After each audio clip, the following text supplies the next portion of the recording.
Men, Luzon, Visayas at Mindanao, sumating po ang biyaya at kapayapaan mula sa ating Diyos Ama, sa ating Panginoong Kristo, mga kaibigan, at sa ating mga kapatid. At ngayon na medyo nagkaroon po ng problema ating connection.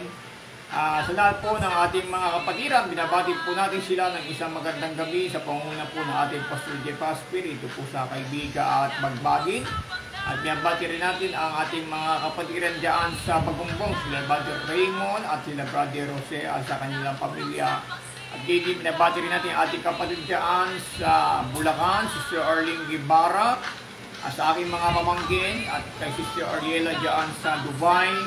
Gayon din ang ating mga kaibigan dyan na si Pastor Jimmy Istumago, gayon din kay Brother John Ray Istumago, at gayon din kay Brother Rudy. Binabati po natin siya ng isang magandang gabi. At binabati rin natin ang ating Pastor Jose Miller Reyes, no? Birthday niya po kagahapon. Happy birthday, Pastor. Sa lahat po ng ating mga kaibigan na patuloy po sumusubaybay sa Apostolic Back to the Bible. At binabati rin natin ating mga kaibigan dyan, no? Sa ating mga kapatiran dyan sa Cavite, sa panguna po ni Brother Joel Haspi. Sa lahat po ng ating mga viewers na patuloy na sumusubaybay sa Apostolic Back to the Bible. Binabati rin natin ang ating mga kaibigan na mga Oneness, no? At MCGI, Iglesia ni Cristo, sa ating GC, no?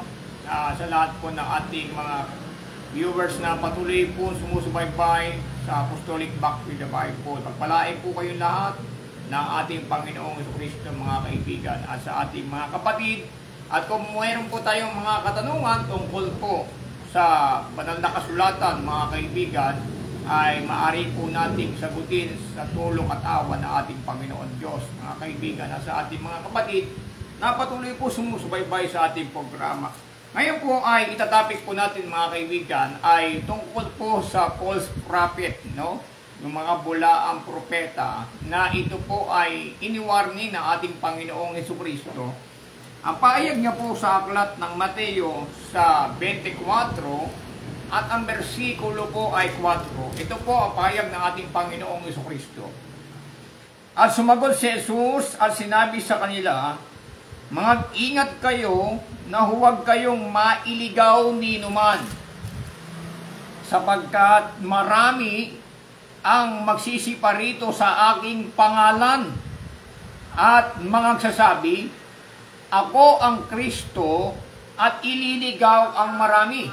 Itignan din po natin sa 24, mga kaibigan, sapagkat may magsisilitaw na mga bulaang Kristo. Ito pong payag ng ating Panginoong Kristo, mga kaibigan, sa Mateo 24 at 24 po.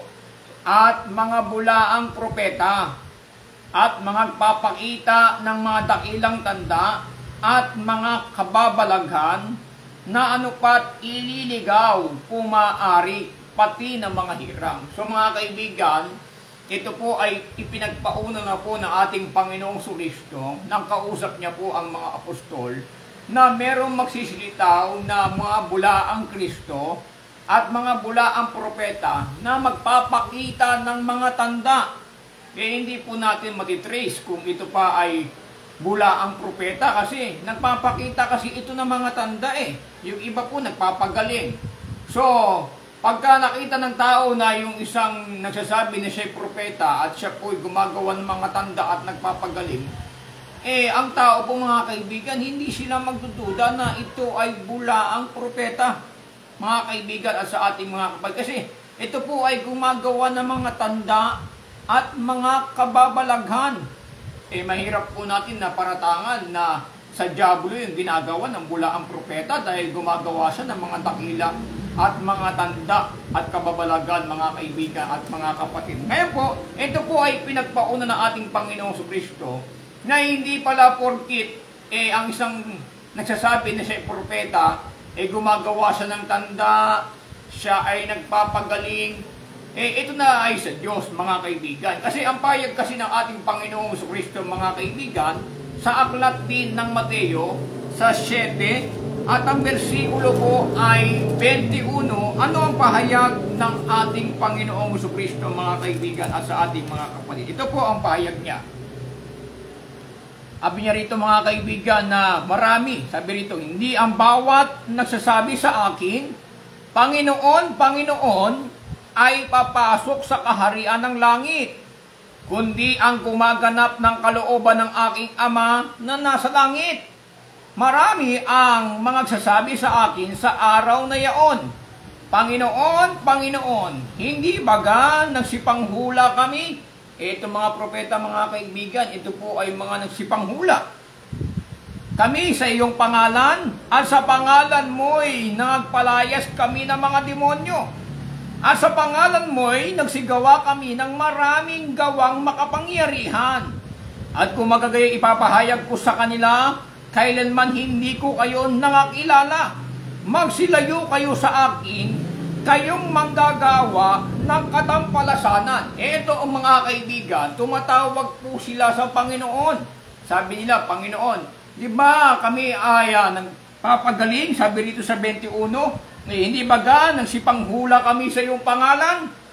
At sa pangalan mo'y nagpalayas kami ng demonyo? At sa pangalan mo'y nagsigawa kami ng maraming gawang makapangyarihan? Ito mga kaibigan, gumagawa ito ng maraming gawang makapangyarihan. Hindi pala yun mga kaibigan, palatandaan na porkit ikay gumawa ng mga gawang makapangyarihan at ikaw ay nagpalayas ng mga demonyo, yun ay tanda na ikaw ay tunay na propeta. Sapagkat yun po ay ipinagpauna na ng ating Panginoong Kristo na merong magsisilitaw ng mga bulaang Kristo at bulaang propeta, mga kaibigan. Hindi mo kasi siya mahahalatang bulaang propeta dahil siya po ay nagpapakita ng mga tanda at mga kababalagan at mga kapangyarihan. Mahirap naman hatulan natin mga kaibigan na halimbawa yung isang may sakit, napagaling niya instant. No? Lumapit sa kanya at biglang gumaling. Ang mga tao, mga kaibigan at mga kapatid, hindi nila kayang hatulan yun na yun ay bulaan, mga kaibigan. Pero ang pahayag ng Panginoong Kristo, itong mga pahayag ng mga bulaang propeta, di ba Panginoon, kami ay nagsigawa ng mga makapangyarihang gawa, mga kaibigan at mga kapatid, at kami ay nagpalayas ng mga demonyo sa pangalan mo. Pero ang pahayag ng Panginoong Kristo, hindi ko kayo nakikilala. Yun po ang pahayag ng ating Panginoong Kristo, mga kaibigan. Kasi merong mas higit sa ginagawa nila, mga kaibigan at mga kapatid. Ano po ba ang nakakahigit doon sa nagpalayas ka ng demonyo, nagpagaling ka, gumawa ka ng mga tanda at kababalagan? Ano po ba ang nakakahigit pa, mga kaibigan, sa mga gawang ito, mga kaibigan? Ano ba ang gusto ng ating Panginoon Diyos? Ganito, mga kaibigan. Dito po sa aklat ng Lucas, may sinabi ang Panginoon na, mga kaibigan at mga kapatid, sabi niya, huwag kayong mga tuwa na ang mga demonyo ay nagsisuko sa inyo, ang mga masamang espiritu ay nagsisuko sa inyo, kundi ang inyong ikagalak na ang inyong pangalan ay nakasulat sa aklat ng buhay.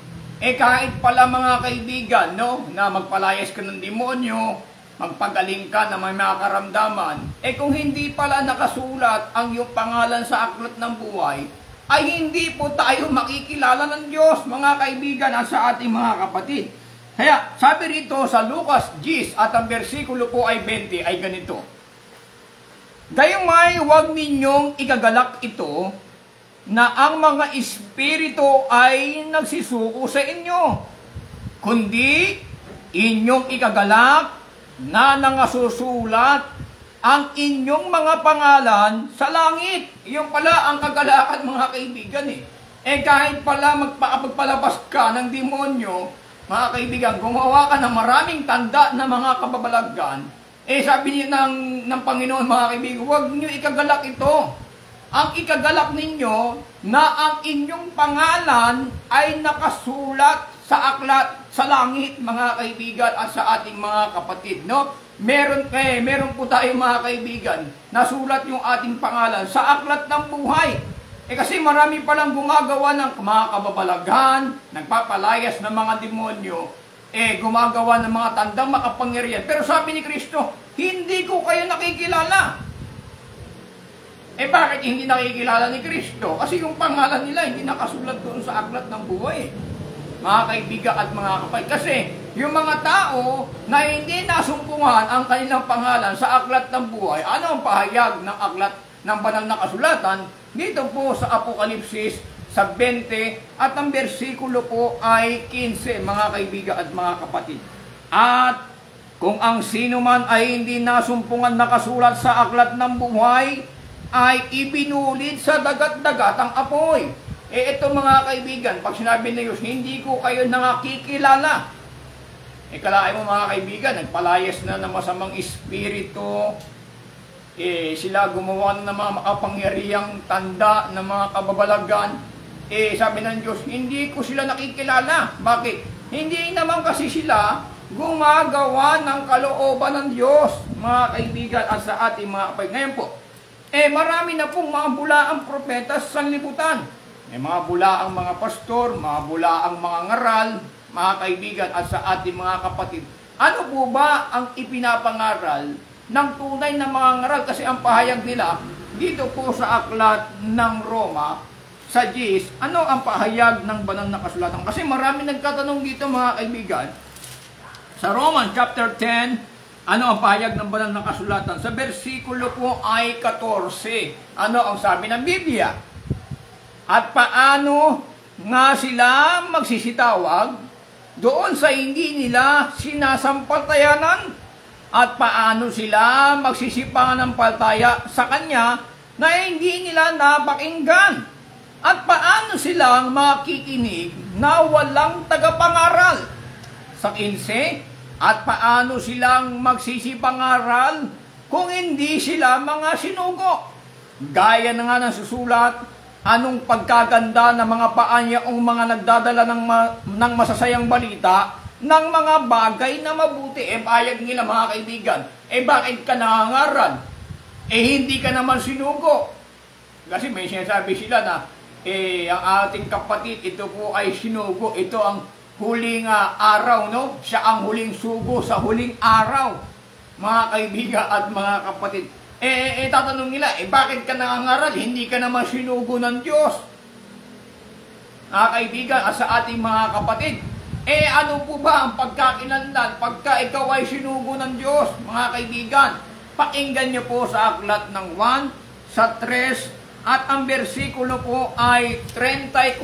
Ano ang pahayag ng ating Panginoong Hesus? Sabi niya ay ganito, sapagkat ang sinugo ng Diyos ay nagsasalita ng mga salita ng Diyos, sapagkat hindi niya ibinibigay ang Espiritu sa pamamagitan ng sukat. O ang pahayag ng ating Panginoong Jesucristo, mga kaibigan, na ang sugo ng Diyos ay nagsasalita ng mga salita ng Diyos. Yung ipinapangaral niya mga kaibigan, mga salita ng Diyos, batay sa Biblia, nakasulat sa Biblia mga kaibigan at mga kapatid. Kasi pagka ang pangangaral niya ay galing lang sa kanyang sarili, ano ang pahayag ng ating Panginoong Kristo? Pagka ang isang mangangaral, yung kanyang pangangaral galing lang sa kanya. Pakinggan nyo sa aklat ng 1, sa 7, at ang bersikulo po mga kaibigan ay 16, ay ganito. Sinagot nga sila ni Jesus at sinabi, ang turo ko ay hindi akin, kundi doon sa nagsugo sa akin. Sa 17, kung ang sinumang tao ay nag-iibig gumawa ng kanyang kalooban, ay makikilala niya ang turo kung ito'y sa Diyos, o kung ako'y nagsasalita na mula sa aking sarili, sabi ni Kristo. Sabi niya rito mga kaibigan, kung ang sinumang tao nag-iibig gumawa ng kanyang kalooban, gusto mo pala gawin yung kalooban ng Diyos, makikilala mo yung turo kung ito'y sa Diyos. Bakit? Marami na kasing mga ngaral ngayon mga kaibigan at mga kapatid. Yung ibang mga ngaral, hindi naman sila bumabatay sa Biblia kagaya ng aral ng Trinity, wala naman sa Biblia, hindi naman sila bumabatay sa Biblia. Yung aral ng purgatorio, wala rin sa Biblia yon, mga kaibigan. Yung aral na oneness, wala rin sa Biblia. Nagbabatay sila na hindi nakasulat mga kaibigan. Dapat, pagka ikaw ay nangangaral, mga kaibigan at mga kapatid, para masabi na ikaw ay tunay na mangangaral, Dapat yung ipinangangaral mo, nakasulat sa Biblia. May batayan, mga kaibigan at mga kapatid. Mahirap kasi na mangangaral tayo na walang batayan sa banal na kasulatan. Kaya nga, ang pahayag ng mga apostol ay ganito. Sa aklat ng Galacia, sa 1, at ang bersikulo po, mga kaibigan, ay 6. Ano ang pahayag ng mga apostol? Pakinggan po natin. Sabi ni Pablo, ako'y namamangha na kay dali ninyong nagsilipat sa ibang ebanghelyo, buwat sa tumawag sa inyo sa biyaya ni Kristo, na ito'y hindi ibang ebanghelyo, kundi mayroong ilan na sa inyo'y nagsisiligalig at nag-iibig na pasamain ang ebanghelyo ni Kristo. Datapwat kahimat kami o isang anghel ang mula sa langit ang mangaral sa inyo ng anumang ebanghelyo na iba sa aming ipinangaral sa inyo ay matakwil.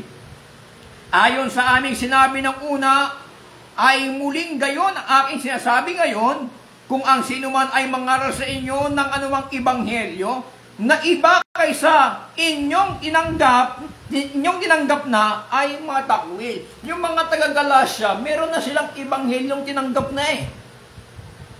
May ebanghelyo na ipinangaral si Pablo sa Galacia. Ito yung ebanghelyo na tinanggap ng mga taga-Galacia.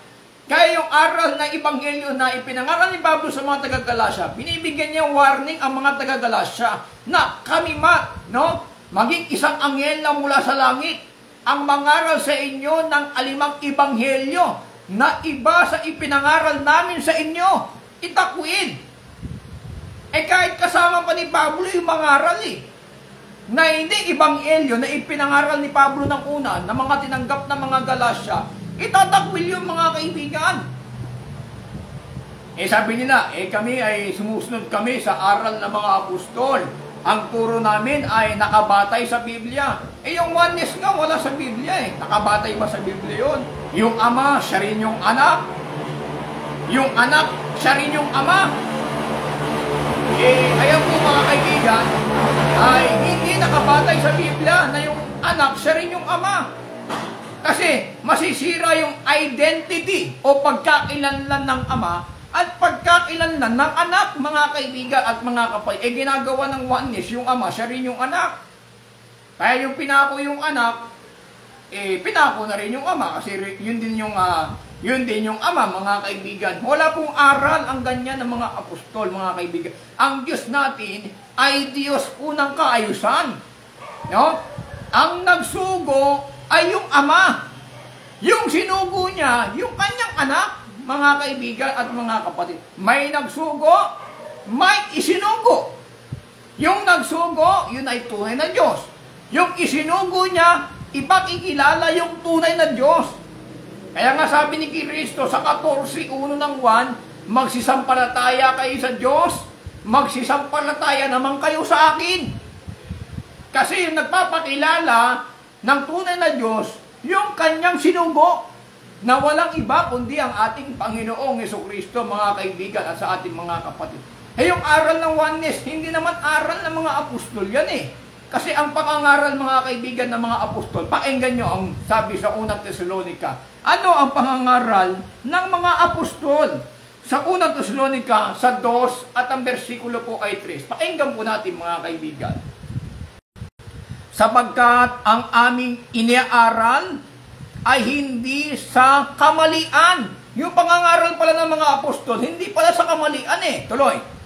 Ni sa karumihan, ni sa pagdaraya. Maraming magdaraya ngayon Maraming magdaraya mangangaral ngayon mga kaibigan.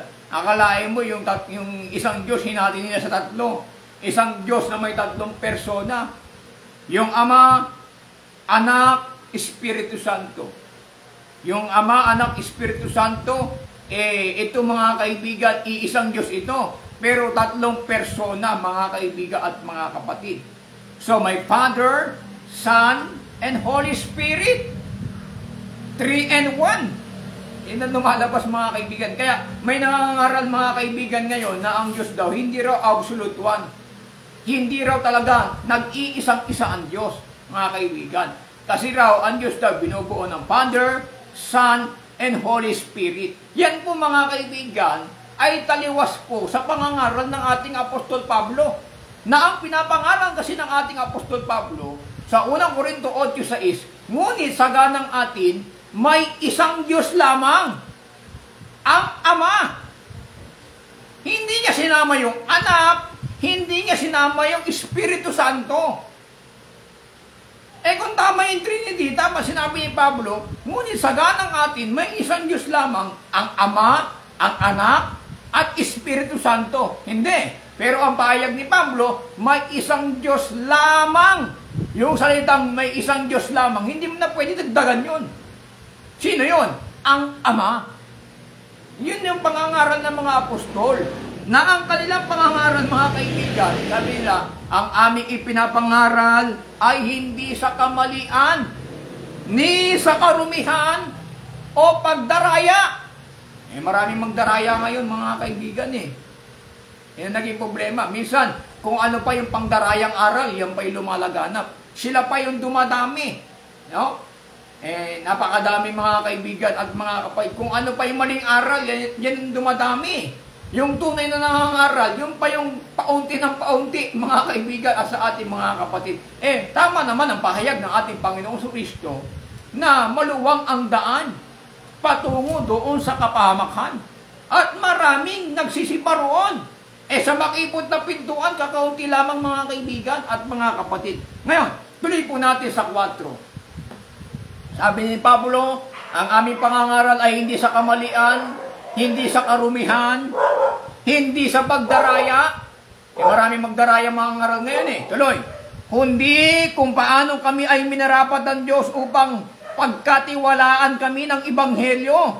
Gayon namin sinasalta, hindi gaya na nagbibigay lugod sa mga tao, kundi sa Diyos na sumusubok ng aming mga puso.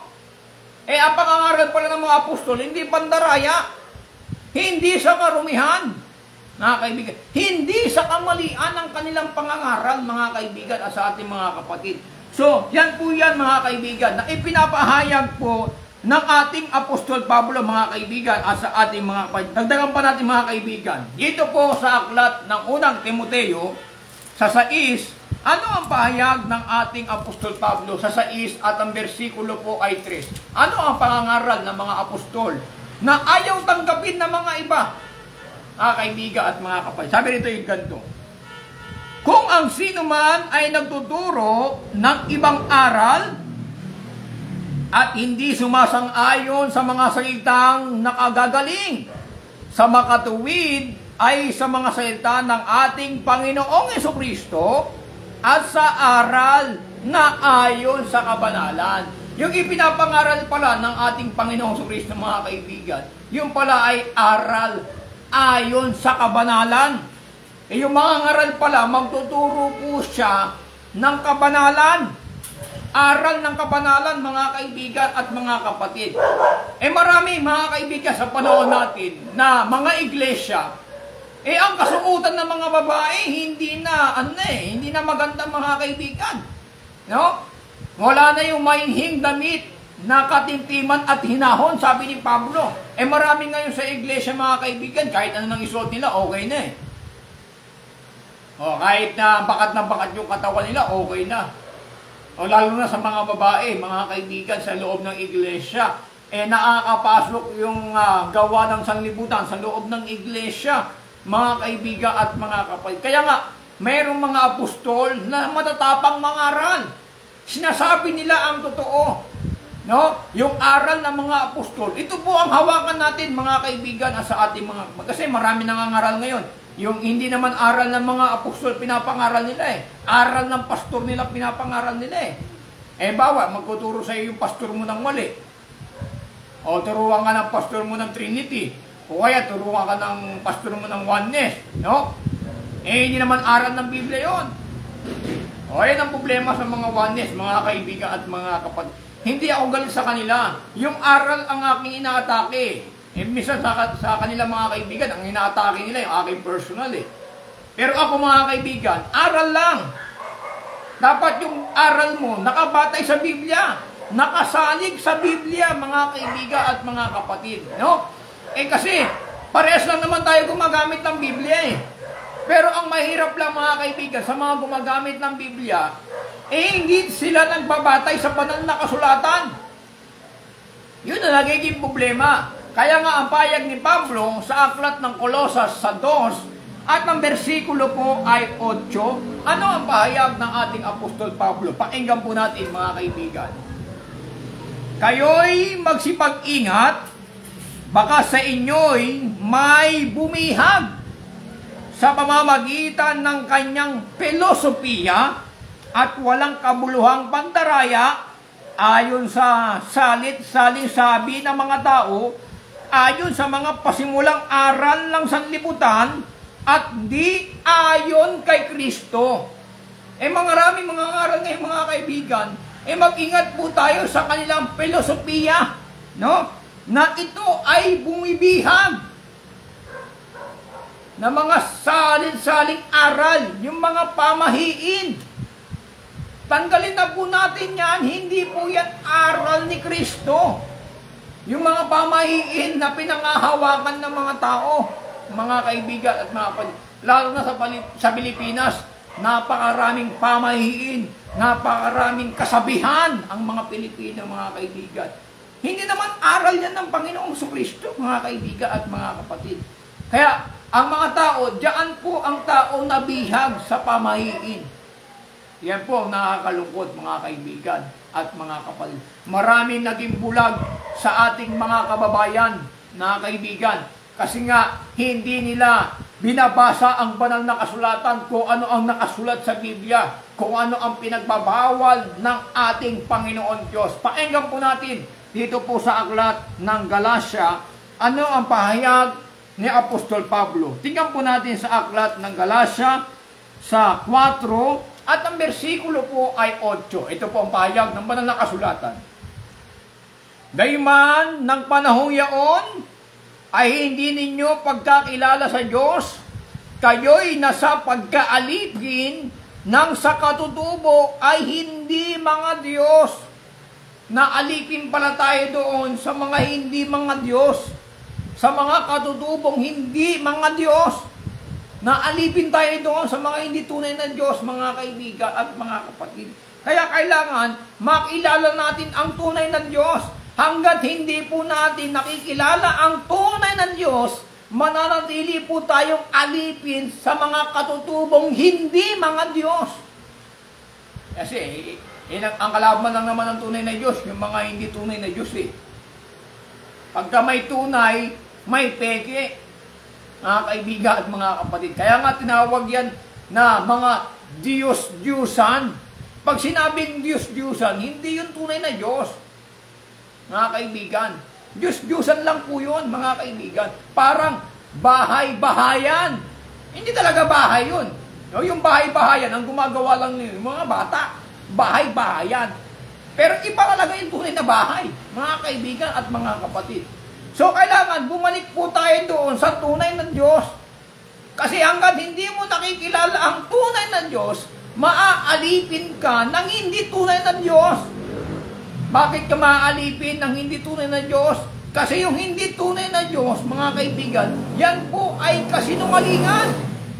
Pakinggan nyo ang pahayag ng ating Apostol Pablo sa aklat ng Roma sa 1 at ang bersikulo po ay 25. Ano ang pahayag ng banal na kasulatan, mga kaibigan? Ay ganito. Sapagkat pinalitan nila ang katotohanan ng Diyos ng kasinungalingan. Ano ba yung katotohanan ng Diyos? Yung katotohanan ng Diyos, mga kaibigan, ang Diyos po ay Espiritu. 4:24 ng Juan, sabi ni Kristo, ang Diyos ay Espiritu. Yung Diyos na Espiritu na katotohanan, pinalitan po nila ito ng kasinungalingan. Ano ang pinalit nila? Tuloy. At sila'y nagsisamba at nangaglingkod sa nilalang kaysa lumalang siyang pinupuri magpakailanman siya nawa. Ano po ba yung kanilang sinamba? Yung sinamba po nila, yung nilalang. Pero yung lumalang sa kanila ng Diyos, hindi po nila sinamba yun. Ano po ba, mga kaibigan at mga kapatid? Na yung sinamba nila na nilalang. No? Yung ginawa nila mga kaibigan at mga kapatid. Hindi sila sumamba doon sa lumalang sa kanila eh. Sumamba sila doon sa kanilang nilalang. Eh ano ba yon? Yung kanilang ginawa mga kaibigan, 17:29 ng gawa. Ano ang pahayag ng banal na kasulatan mga kaibigan at mga kapatid? Ay ganito. Sabi doon, yamang tayo'y lahi ng Diyos, huwag nating isipin ang pagka-Diyos ay katulad ng ginto o ng pilak o ng bato na inukit ng kabiasnan at ng katalinuhan ng tao. Huwag nating isipin na yung pagka-Diyos may pilak at ginto mga kaibigan. Iisipin mo pa nga lang, hindi na pwede. Yamang tayo'y lahi ng Diyos. Ang kausap dito ni Pablo, yung mga lahi ng Diyos. Oh, wag nating isipin na ang pagka-Diyos ay gaya ng pilak at ginto na inukit ng kabiasnan ng tao. Yan ang nagiging problema mga kaibigan, no? Sinasamba nila yung kanilang ginawa kaysa dun sa lumalang sa kanila. Kasi ito mga Diyos-Diyusan mga kaibigan, hindi naman ito magtuturo ng katotohanan eh. Painggan nyo sa aklat ng Habakuk. Ano ang pahayag ni Habakuk mga kaibigan? Dito po sa 2:18 ng Habakuk. Painggan po natin ang pahayag ng banal na kasulatan ay ganito. Wala itong pakinabang mga larawan na ito eh. Tingnan po natin.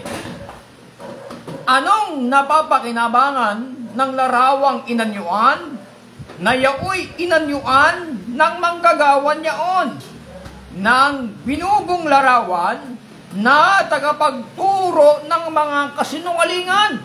Tuloy, na itinitiwalaan na nag-anyo sa kanya na gumagawa ng mga piping Diyos-Diyusan. Kita mo mga kaibigan, yung taong gumawa sa kanya, yun ang nagtitiwala sa kanya. Kalahin mo mga kaibigan, yung Diyos-Diyosan ginawa ng tao, tapos yung taong gumawa sa kanya, nagtitiwala ang tao doon. Siya lang gumawa nun eh. Naging baliktad mga kaibigan at mga kapatid. Nagtuturo ito ng kasinungalingan. Bakit? Bakit nagtuturo ng kasinungalingan? Hindi mo kasi pwede sambahin yun eh. Kasi ang Diyos ay Espiritu. Walang laman at buto ang Espiritu. 24:39 ng Lucas mga kaibigan. Tuloy po natin. Sa aba niya nagsasabi sa kahoy, gumising ka. O sabi niya sa kahoy, gumising ka. Sa piping bato, bumangon ka. Magtuturo baga ito? Narito nababalot ng ginto at pilak, walang hininga sa loob niyaon. Kalahin mo, sasabihin mo sa kahoy, gumising ka. Sa piping bato, bumangon ka. Makakapagligtas ba yun? Sabi ng Diyos, wala mang hininga sa loob eh. Hindi naman makakapagligtas sa iyo, mga kaibigan at mga kapatid. Sino mga ngaral ang magtuturo ng ganyan? Nga, paano kung ang mga ngaral, mga kaibigan, tumigil na sa pangangaral ng katotohanan? Paano ang tao mamumulat sa totoo? Mas gusto po natin, minsan yung kasinungalingan. Alam niyo mga kaibigan, yung mga aral ng kasinungalingan sa panahon natin, yan pa nga ang dumadami sa social media eh. Yan pa yung maraming mga followers, yung mga nagtuturo na hindi genuine na aral ng ating Panginoon Diyos. Yan po nagiging problema mga kaibigan sa ating mga kapatid. Yung nangangaral naman ng base sa scripture, no? Yung base sa kasulatan, yun pa yung inaaway nila. Yung nagtuturo na nakasulat sa Biblia. Yun po nagiging problema. Kaya pagka ang aral mo hindi nakasulat sa Biblia, walang batayan sa Biblia, mga kaibigan at mga kapatid, aral na po ng tao yan, mga kaibigan. Kailangan nakasulat sa Biblia yung ating ipapangaral.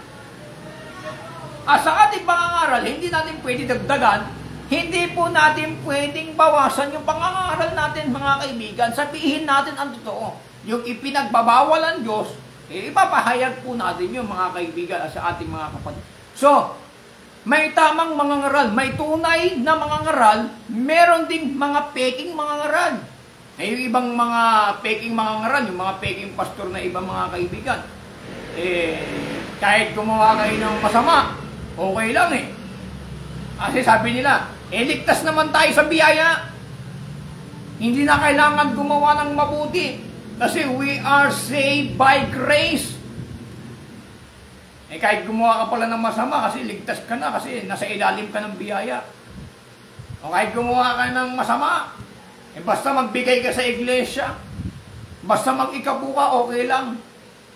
Kahit gumawa ka ng masama, kasi tayo'y ligtas sa biyaya. Ganun ba yun, mga kaibigan, mga kapatid? Porkit ba ligtas ka sa biyaya? Porkit ligtas ka sa biyaya, yun ba ay sanggalan para ikaw ay magkasala?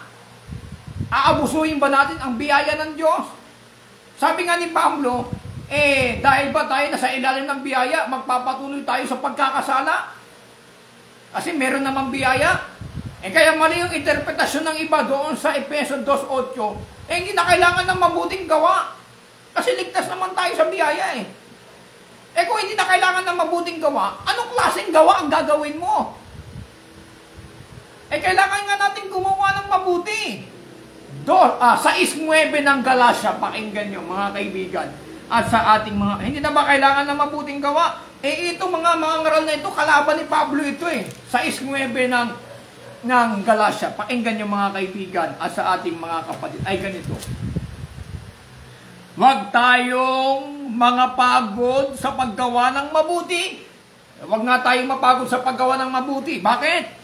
Sapagkat sa kapanahunan ay magsisipag-ani tayo kung hindi tayo mga hihimagod. Kaya nga, samantalang tayo may pagkakataon, ay magsigawa tayo ng mabuti sa lahat. Kailangan natin gumawa ng mabuti sa lahat hindi na pala kailangan ng mabuting gawa bakit sabi ni Pablo, gumawa tayo ng mabuti sa lahat? Yun po, nagiging problema mga kaibigan. At lalong-lalo na sa mga kasambahay sa pananampalataya, no? Sa household of faith, kailangan tayo gumawa ng mabuti. Sabi nila, hindi na raw kailangan ng mabuting gawa. Kasi ang pinangahawakan nilang aral, sa Efeso 2:8, tinitigil nila yung talata. Hindi nila binabasa yung context 1. Hinihinto nila yung pagbasa, mga kaibigan. Itutuloy mo lang sa 10 Pakinggan nyo sa aklat ng Efeso 2:8 ay ganito. Sapagkat sa biyaya kayo nangaligtas sa pamamagitan ng pananampalataya, at ito hindi sa inyong sarili, ito'y kaloob ng Diyos. Ano ba yun mga kaibigan? Yung naligtas ka sa biyaya, sa pamamagitan ng pananampalataya, hindi yun sa sarili mo. Kaloob yun ng Diyos, yung biyaya. Yung biyaya, kaloob yun ng Diyos. Sa pamamagitan ng pananampalataya, naligtas ka mga kaibigan at mga kapatid. Sapagkat sa biyaya kayo nangaligtas sa pamamagitan ng pananampalataya. Maliligtas ka pala sa biyaya sa pamamagitan ng pananampalataya mo, mga kaibigan at mga kapatid. Yung pananampalataya mo ba mga kaibigan at mga kapatid, ito ba'y sa iyong sarili? O yung pananampalataya, ito'y kaloob ng Diyos para maligtas ka sa biyaya. Kayo'y nangaligtas sa biyaya. Kung walang biyaya ang Diyos, hindi ka rin maliligtas Naligtas lang po tayo sa biyaya dahil sa pananampalataya, mga kaibigan. Kasi ang biyayang ito ang dinala ni Kristo. Pakinggan niyo mga kaibigan, ang biyaya po ay dinala ni Kristo. Sa aklat po ng Juan, sa 1, at ang bersikulo po ay 17. Pakinggan po natin. Sapagkat ibinigay sa pamamagitan ni Moises ang kautusan, ang biyaya at ang katotohanan ay nagsidating sa pamamagitan ni Jesucristo. O yung biyaya pala, nagsidating yan sa pamamagitan ni Jesucristo. Paano ka magkakamit ng biyaya? Kailangan po nating sumampalataya sa ating Panginoong Jesucristo. Mga kaibigan at sa ating mga kapatid. Sabi nila, hindi na kailangan ng mabuting gawa kasi naligtas po tayo sa biyaya. Maling interpretasyon po sa Biblia yun, mga kaibigan. Tuloy po natin. Sa 9, hindi sa pamamagitan ng mga gawa upang ang sinuman ay huwag magmapuri. Yun po ang sabi ni Pablo. Anong klaseng gawa na ito na dapat na ipagmamapuri mo? Yung sarili mong gawa. Naligtas ka sa biyaya dahil sa iyong sariling gawa, pagmamapuri yun mga kaibigan. Naligtas ka sa biyaya sa pamamagitan ng pananampalataya, hindi ng iyong sariling gawa. Kasi kahit may gawa ka, kung wala kang pananampalataya, hindi ka rin maliligtas sa biyaya. Yun ang ibig sabihin ni Pablo mga kaibigan. Sa 10, pakinggan nyo. Sapagkat tayo'y kanyang gawa na nilalang kay Kristo Jesus para sa mabubuting gawa. Kaya nga doon sa unang Korinto 8:6, may isang Panginoon lamang, ang Panginoong Kristo, mga kaibigan. Nasa pamamagitan niya ang lahat ng bagay at tayo'y sa pamamagitan niya.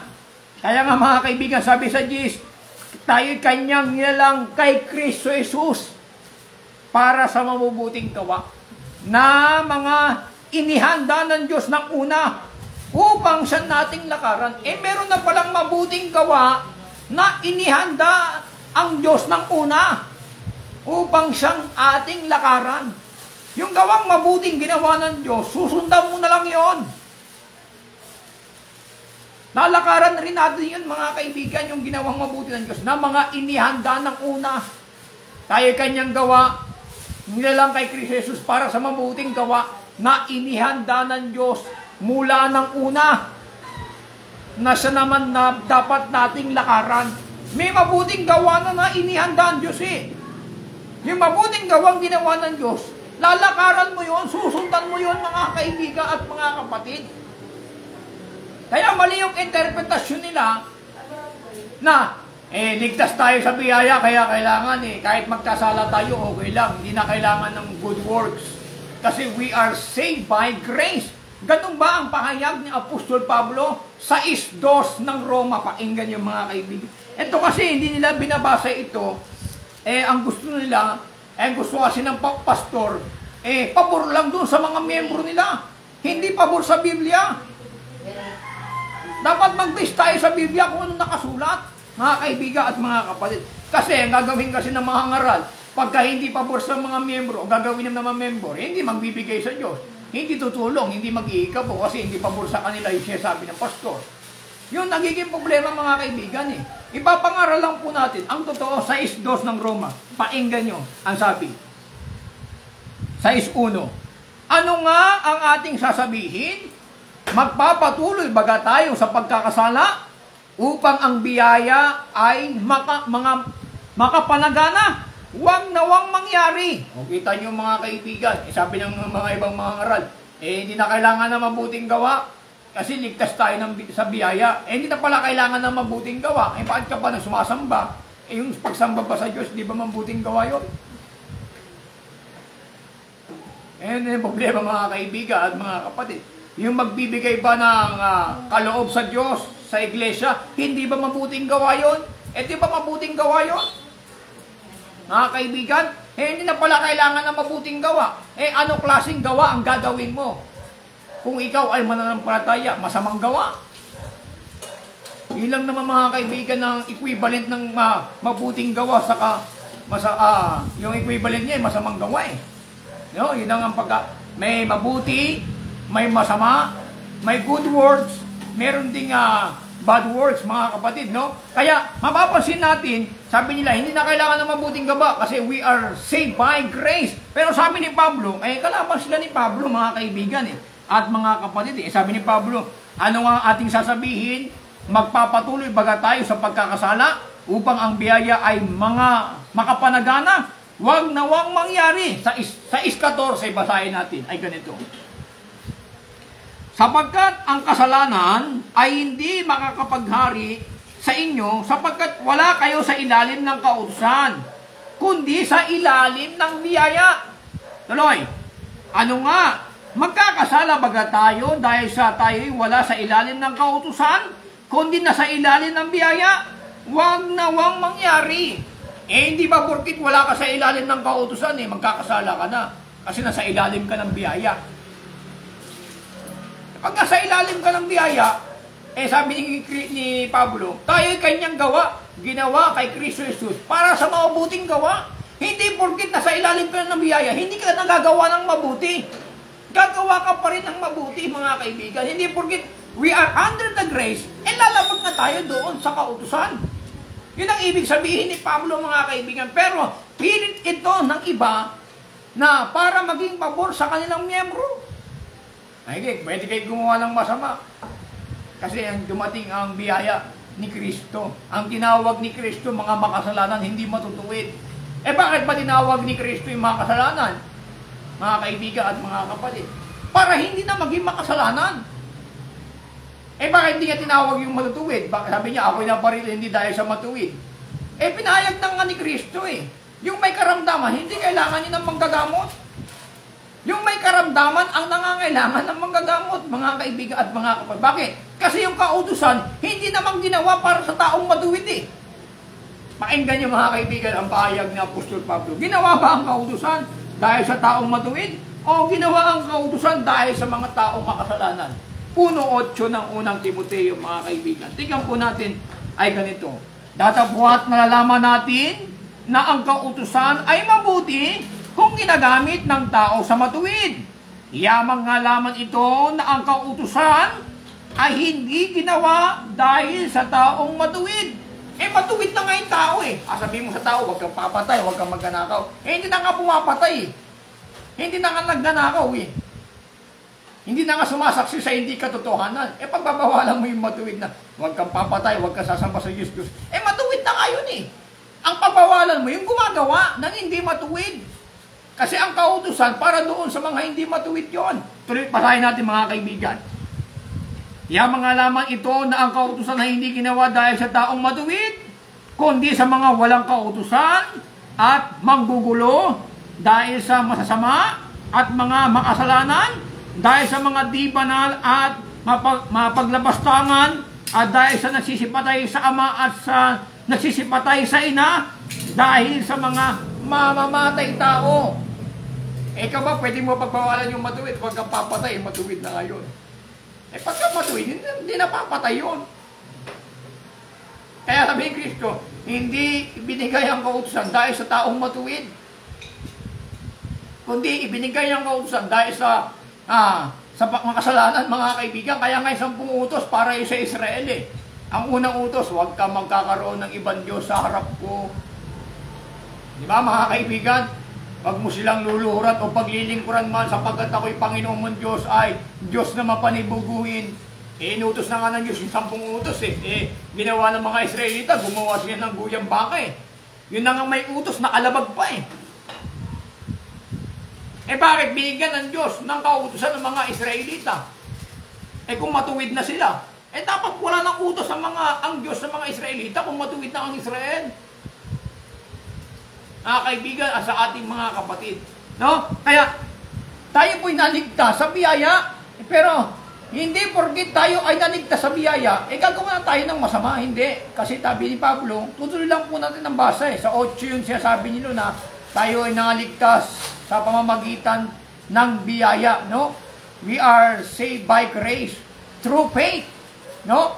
Tayo nangaligtas sa biyaya sa pamamagitan ng pampalaya na ito'y hindi sa ating sarili, kundi ito'y kaloob ng Diyos. Yung biyaya pala, kaloob pala ng Diyos yun.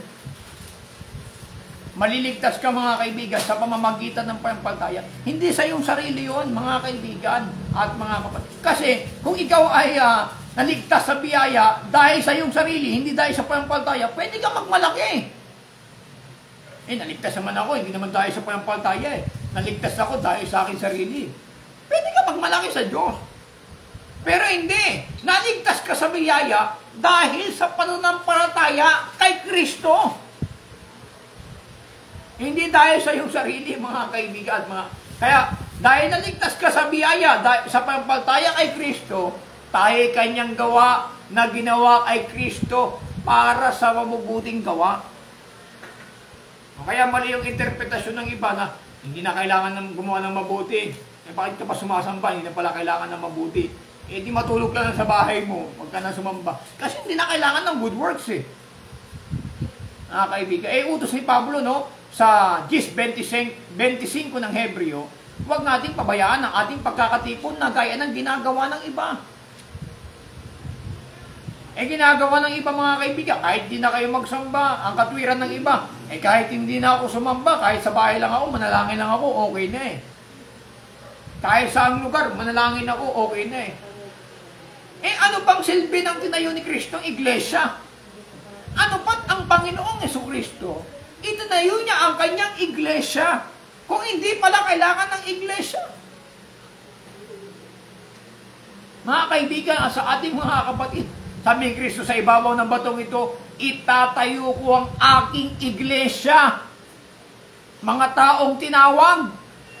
Kaya sabi ni Pablo, huwag natin pabayaan ang ating pagkakatipon. Pwede ka ba magtipon ng isa ka lang? Hindi pwede na isa ka lang. Kaya nga pagkakatipon, marami yun mga kaibigan. Kaya huwag natin pabayaan ang ating pagkakatipon. Paano ka magkakatipon? Isang piraso ko lang. Doon ka lang sa bahay. Kaya marami ngayon mga kaibigan, kahit hindi na ako magsamba, dito lang ako sa bahay, manalangin, maunawa naman ako ng Diyos. Hindi po mga kaibigan, ipinahayag na ng ating Apostol Pablo na huwag natin pabayaan ang ating pagkakatipon na gaya ng ginagawa ng iba. Sa panahon nila Pablo, meron din mga tao na pinapabayaan ng pagkakatipon. Kaya tayo mga manampalataya, huwag natin pabayaan ang ating pagkakatipon kasi sa ating pagkakatipon, diyan po natin ginaganap yung pag-aaralan sa isa't isa, yung pagsamba sa ating Panginoon Diyos. Kapag sabi ni Pablo, ang panahon ay malapit na.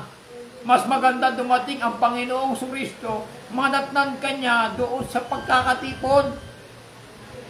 Kaysa naman manatnan ka ng Panginoon, nandun ka sa bahay, nangunguyakoy ka, natutulog ka. Kaibigan, araw ng pagsamba. So, meron po ritong isang katanungan, mga kaibigan. Ang tanong po ito ay galing kay Justin Mar Dasoy. No, hindi ko alam pagkakabasa sa kanyang pangalan, no? Justin Mar Dasoy. Makakapagligtas ba ang mabuting gawa or lubos na panampalataya? Napayag dito ni Father Justin. Ano ba ang makakapagligtas? Yung mabubuting gawa o yung lubos na pananampalataya? Hindi mo kasi pwedeng pag-iwalayin mga kaibigan kasi ang pananampalataya kailangan ito ng gawa Hindi malulubos ang pananampalataya kung ito po ay walang gawa, mga kaibigan at mga kapatid. Anong klaseng gawa ang gagawin ng pananampalataya? Ang gagawin po ng pananampalataya mga kaibigan yung gawang mabuti. Mga kaibigan, kaya nga sabi ni Pablo, tayo kanyang ginawa para sa mabubuting gawa. Yung taong may pananampalataya, siya po ay gagawa ng mabuti. Hindi lang lubos ng pananampalataya. Kasi pwede ka naman manampalataya sa Diyos na lubos buong pananampalataya Kahit nga yung mga samang tao, nananampalataya sa Diyos Yung mga sabungero na napataya rin sa Diyos yan Lubos ang pagkakatiwala nila, mananalo ko sa sabong. Pero yung gawa pa nila, mabuti. O kaya, ang tanong ng ating kapatid, makakapagligtas ba ang mabuting gawa? Opo, makakapagligtas yung mabuting gawa. Saka yung lubos na pananampalataya. Hindi mo kasi pwedeng paghiwalayin yung gawa at pananampalataya. Magkasama ito 2:26 ng Santiago, pakinggan yung mga kaibigan at sa ating mga kapatid. Kailangan ng gawa ng pananampalataya. Sabi diyan, ang pananampalatayang walang gawa ay patay. Kung paano ang katawan na walang espiritu ay patay, gayon din ang pananampalatayang walang gawa ay patay. 2:26 ng Santiago, pakinggan nyo. Sapagkat kung paano ang katawan na walang espiritu ay patay, gayon din ang pananampalataya na walang mga gawa ay patay. Kailangan pala ng pananampalataya, mga gawa. Kasi paano mo ipapakita ang iyong pananampalataya? Kaya nga dito mga kaibigan, sabi rito ni si Santiago, sabi niya, ipakita mo ang iyong pananampalataya na may gawa. Papakita ko aking pananampalatayang walang gawa.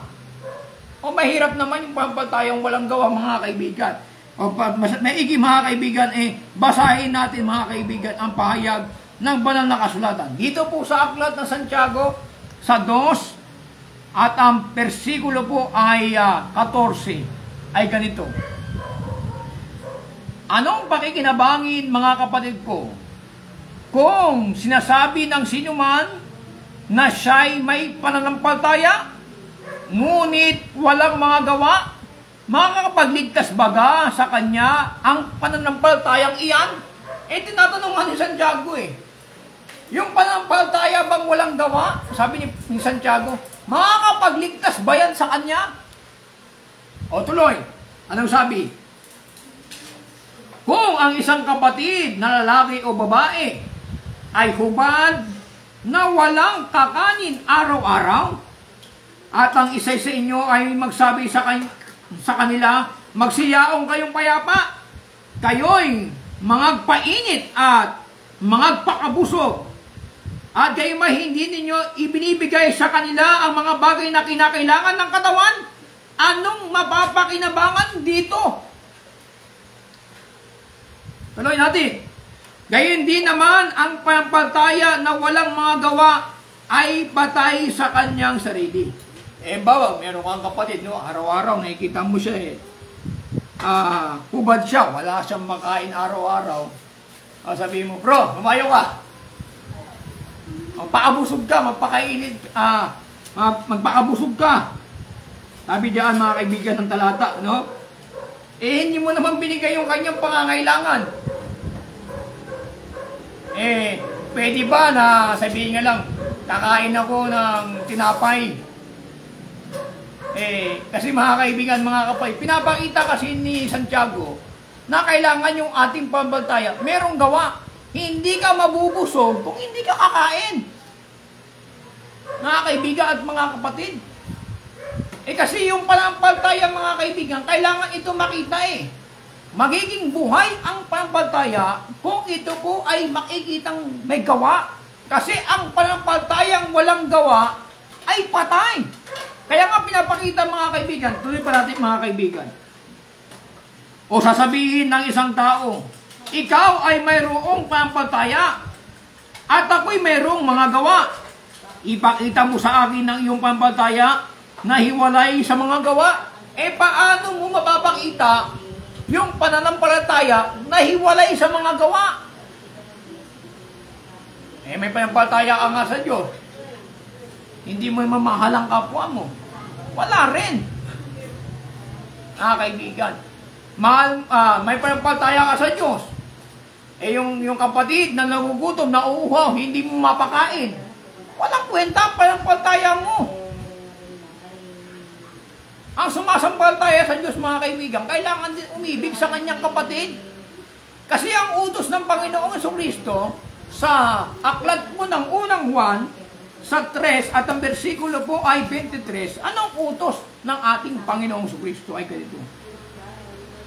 At ito ang kanyang utos, na manampalataya tayo sa pangalan ng kanyang anak na Jesucristo, tayo'y mga ibigan ayon sa ibinigay niyang utos sa atin. Magmahalan sa isa't isa. Kahit sabihin mo mayroon kang panampalataya kay Kristo, kung wala kang pag-ibig, yung pag-ibig, mapapakita po yun mga kaibigan sa ating mga gawa. Mga kaibigan, sa ating mga kapatid. Kaya ang challenge dito ni Santiago, ipakita mo nga ang iyong panampalataya na hiwalay sa iyong mga gawa. Tuloy natin mga kaibigan. Sasabihin ng isang tao, ikaw ay mayroong panampalataya at ako'y mayroong mga gawa. Ipakita mo sa akin ang iyong panampalataya na hiwalay sa mga gawa. At ako'y sa pamamagitan ng aking mga gawa, ipapakita sa iyo ang aking pananampalataya. So dalawa ito mga kaibigan. Ipapakita mo ang panampalataya mo na hiwalay sa iyong gawa. Sabi naman ng isa, ipapakita ko ang aking pananampalataya na merong mga gawa. Hindi kasi pwedeng manampalataya ka na yung panampalataya mo, hiwalay doon sa gawa mo. Taliwas doon sa ginagawa mo. Kailangan kung ano ang panampalataya mo, yan din po ang gagawin mo, mga kaibigan at sa ating mga kapatid. So, yan po ang pahayag ni Santiago. Yan ang ibig sabihin ni Pablo. ginagawa ng iba, para lang maging pabor sa mga membro, kailangan mga kaibigan, yung aral ng Panginoon, maging pabor sa ating lahat. At batay sa aral ng Panginoong Kristo. So, tuloy po natin, ikaw ay sumasampalataya na ang Diyos ay iisa, mabuti ang iyong ginagawa. Ang mga demonyo man ay nagsisisampalataya at nagsisipanginig. Ikaw sumasampalataya ka lang, iisa ang Diyos. Mabuti ginagawa mo. Pero ang demonyo, mga kaibigan, nananampalataya, nanginginig pa. Ano ibig sabihin nito, mga kaibigan? Kung ikaw yung nananampalataya, mga kaibigan, ang diablo nananampalataya rin eh. Pero ang gusto makita ni Santiago, kailangan yung gawa mo ay mabuti. Kasi ang diablo, kahit na nananampalataya ang diablo, hindi naman gumagawa ng mabuti ang diablo eh. Kaya nga tinawag na diablo eh. Kaya kasi ang kahulugan ng diablo, kaaway. Ang kahulugan naman ng Satan, sinungaling. Yan po ang ibig sabihin, mga kaibigan at mga kapatid. Kaya sumasampalataya na ang Diyos ay isa, mabuti ang iyong ginagawa. Ang mga demonyo man ay nagsisampalataya at nagsipanginig. Ang diablo, mga kaibigan, sumasampalataya, nanginginig pa. Pero mabuti pa ginagawa ng demonyo. Hindi. Doon ka nakakalamang sa maggawang mabuti. Saka sa panampalataya mo, parehas kayo na ng palataya ng diablo. Pero sa gawang mabuti, doon ka nakakalamang sa diablo. Mga kaibigan at mga kapatid. Kaya, hindi natin pwedeng sabihin na manampalataya lang ako, hindi na kailangan na mabuting gawa. Bakit? 17. Ay ganito. Pakinggan niyo mga kaibigan sa 2:20 ng Santiago. Tatapat ibig mo baga maalaman o taong walang kabuluhan na ang pananampalataya na walang mga gawa ay baog. Wala pa lang kabuluhan yung pananampalatayang walang gawa. Kailangan yung pananampalataya po, mga kaibigan, ay meron pong kalapit na gawa. Kaya, sa tanong ni Brother Justin, maliligtas lang ba ako sa mabuting gawa? Kasi ang tanong niya rito, mga kaibigan, maganda eh.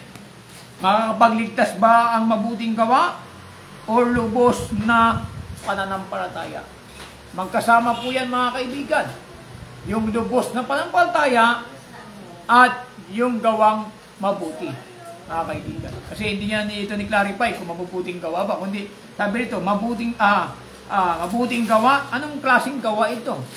Gawa nating sarili o ito ay gawa batay sa kautusan ng Diyos, mga kaibigan. Kasi pwede tayong gumawa ng mabuti na hindi naman maganda sa iba, mga kaibigan. No, kasi may gumagawa ng mabuti, kagaya ni Zorro. No? Kung alam natin yung kwento ni Zorro, nagnanakaw sa mayayaman, masama yung ginagawa niya. Pero yung ninakaw niya, tinutulong niya sa mahirap, mabuti yun. Sa paningin ng mga mahirap, mabuti si Zorro kasi tinutulungan niya mahirap. Pero yung pinagkunan niya ng kayamanan, pinamimigay niya, galing sa masama. Kaya hindi lahat ng ginawang mabuti ng tao sa paningin niya ay mabuti. Ang Diyos pa rin ang hahatol sa ating gawang mabuti. Nasa Biblia ba yan, mga kaibigan? Pati yung mabuting gawa natin, painggan nyo sa aklat ng Ecclesiastes 12 at ang versikulo po ay 13, ay ganito. Ito ang wakas ng bagay, lahat ay narinig, ikay matako sa Diyos, sundin mo ang kanyang utos, sapagkat ito ang buong katungkulan ng tao, sapagkat dadali ng Diyos ang bawat gawa sa katulan, pati ng bawat kumling bagay, maging ito'y mabuti o maging ito'y masama. Good and evil, mga kapatid, dadalhin din ito sa kahatulan ng Diyos, mga kaibigan. So, kaya, payag ng Biblia, may mga false prophet, may mga bulaang mga ngaral, mga bulaang propeta, kailangan mangaral talaga tayo, mga kaibigan, ng totoo. Huwag po tayong matakot mangaral. Di baling patayin tayo sa pangangaral natin ng totoo. Mahirap naman na patayin ka, nangaral ka ng kasinungalingan. Mas maigi na napatayin patayin ka na ipinangaral mo ang katotohanan. Maraming namatay sa Biblia. Sila Pedro, ipinangaral nila, pinatay sila. Si Esteban naman, pinagbabato. So, namatay man sila, at least panatag sila sa kanilang buhay, mga kapatid. Kasi alam nila, balang araw, sila po ay magkakamit ng buhay na walang hanggan. So, salamat mga kaibigan sa ating mga viewers. Siguro, wala na po mga tanong. Tayo po itadaan sa mga pagbati. Binabati natin si, kumabasa yung pangalan nito, si Opala Rosela. No? Pagpalain ka ng Panginoon, si John Will, si Brother Willie, Brother Raymond Resurrection, Sister Roda Bayon Durman. Kami po ay nakikiramay sa inyo pong nanay na pumanaw. Salamat sa Panginoon kasi mahaba rin ang kanyang buhay. Umabot siya ng 89 years old. Tayo nga, hindi pa nga natin tiyak kung aabot tayo sa ganyang edad. Pero kung ito'y kalooban ng Panginoon, mga kaibigan at mga kapatid, haba po ang ating buhay by the will of God, mga kaibigan. So pagpalain po tayong lahat ng ating Panginoong Kristo, mga kaibigan, sa ating mga viewers na patuloy po na sumusubaybay sa Apostolic Back to the Bible. Paki-share po natin ang video at paki-like na rin po, mga kaibigan, upang ito po ay makaabot sa ating mga kapatiran at sa mga unbelievers at believers. Nawa ang mga ating mga kababayan ay sila ay sumampalataya. May isang Diyos lamang. Pagka hindi mo makikilala ang isang Diyos na tunay, maaalipin po tayo sa mga Diyos-Diyusan. Hanggat hindi natin nakikilala ang Diyos na tunay, ang Diyos-Diyusan po, ang mga hindi tunay na Diyos, ang aalipin po sa atin, mga kaibigan. So, ating pong biyaya, magkita-kita po muli tayo sa susunod na linggo, alas 6 hanggang alas 7 po ng gabi. Ito po ang inyong lingkod, Padre Ariel Guevara. Bumabati po sa inyo ng isang magandang gabi. Ito po Apostolic Back to the Bible. Pagpalain po kayo lahat ng ating Panginoong Jesucristo, mga kaibigan, at sa ating mga kapatid. God bless you all. Mahal po natin kayo.